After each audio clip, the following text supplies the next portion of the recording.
John Fleming. You'll probably recognise me from seeing me in the club and my music production and the euphorias on my wall there, which I'm very, very proud of.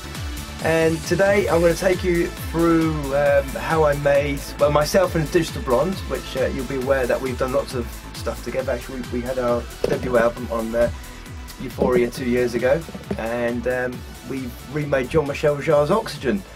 And I'm going to take you through the whole process of how we did this. And myself and Digital Blonde don't live close to one another, so we embrace technology to make this happen. He actually lives in Leicester, I'm down near Brighton, so it's about 200 odd miles. I'm John Fleming. You'll probably recognise me from seeing me in the club, working together to write the project together. We can only allocate a few days physically being together, and then we separate. I come back to my studio, he's still in his studio. We use technology together to carry on working on the project, and we both use Logic Pro on the Macs, because Logic Pro will only work on the Macs, and we use a Dropbox scenario as well, where we save the project sits in the Dropbox, so whenever one of us updates any part of the project, the Dropbox automatically updates itself on both ends, so I can just click and open the project, and whatever Ricky's done, there it is, any bounces, any new things he's written, and then vice versa. So that's as far as we get. And then when it comes to the geeky engineering part, as Ricky likes to call me, a messer, because I can't stop messing around, that's when I get really stuck into this part in the JOOF recording studios. And I have to mention Ricky's studio, the mothership, as he likes to call it, in Leicester. So we're going to start off here. This is the project as I came back from Leicester. This was made in my laptop down here, and I've now opened it up in my Mac Pro, in the studio Mac. So this is basically how far we got. We wrote the basic idea. It's very difficult trying to recreate such a classic as Jean Michel Jarre, because you've got to try and recreate those sounds. It's a track you don't want to trash. That guy's done so much for electronic music. We didn't want it to be a project. It was just going to be absolutely trash, and everyone's going to think, oh my God, what have they done to such a good track? So we spent a lot of time recreating the sounds. So this is basically how far we got. It's got to be treated as a notepad. There's no engineering. There's very little processing at this stage. It's just kind of making the sounds, getting a rough idea of the arrangement. So you'll hear here. So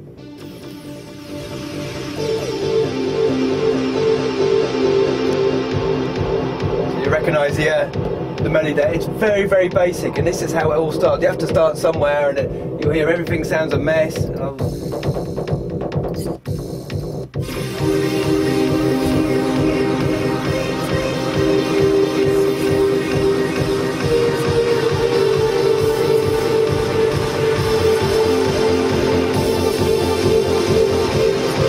Classic melody. Yeah. There it goes, and a second riff. And you'll see here, here's the original. Just open this out.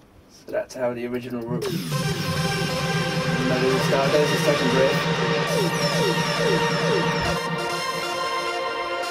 Alright, so the main thing we started here was getting the lead sounds and writing the original lead from Oxygene. So that was quite a difficult task in itself, trying to recreate the original sound. Our favourite synthesizer, actually, and it's a big lesson to learn for everyone. Everyone naturally thinks the more stuff you've got, the better you're going to create music, which is rubbish, because you're just confusing yourself. And we find the best thing to do is learn equipment that you've already got and utilise what you've got, like within Logic. And it's the same with Cubase and Ableton Live.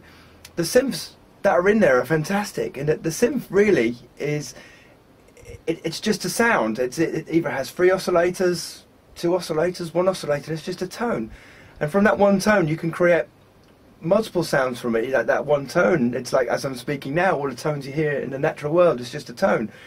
But from the one tone I can recreate a pad, you can make a bass line, you can make a kick, you can make a hats from that one tone. So I think the important thing is to learn synthesis, learn how synthesizers work, what they do, what the oscillator does, what the filters do, and then you'll be able to make the sounds that you want. People have got into the mindset now of just getting more and more plugins loaded with these candy amount of presets in there, but you're not making the sound for the space that you've got within your song. And that's what I learned from an early stage, and it's the best tool that I could have ever have learned, because when you've got a track, you're fighting, everything's fighting for space, and it's best to make your own sound to fit in that space rather than flicking through presets, because it's just pot luck. You could be flicking for hours and never find one that's going to fit identically in that space, and usually they've got lots of reverbs, delays, etc. to make them sound like a candy sound, and those current delays and reverbs on that preset are not necessarily going to fit in your track, because you should have everything sounding the same. You should realistically have, you know, the same reverb going through all the same sounds, so they all sit naturally together, not having, you know, 3 or 4 different reverbs, because it's going to sound unnatural, strange. Some things will stand out and other things won't sit in. So our favourite synth in Logic is the ES2. Here it is there, and we use that on a lot of tracks, pretty much throughout the whole track. So always bass, leads. It's the first synth I want to turn to make sounds. And here it is here. I'll just solo it. There it is. Now Ricky has put lots of, as you can see, it's got a massive room delay on there, but I always calm it down. That's an ongoing battle between us. He spreads stuff with delays and reverbs, and I calm it down with the engineering part, so you can hear everything. But you'll see it's got three oscillators on this sound. Ricky actually made this. Ricky's very good at making sound. I'll just get rid of the delay you'll hear.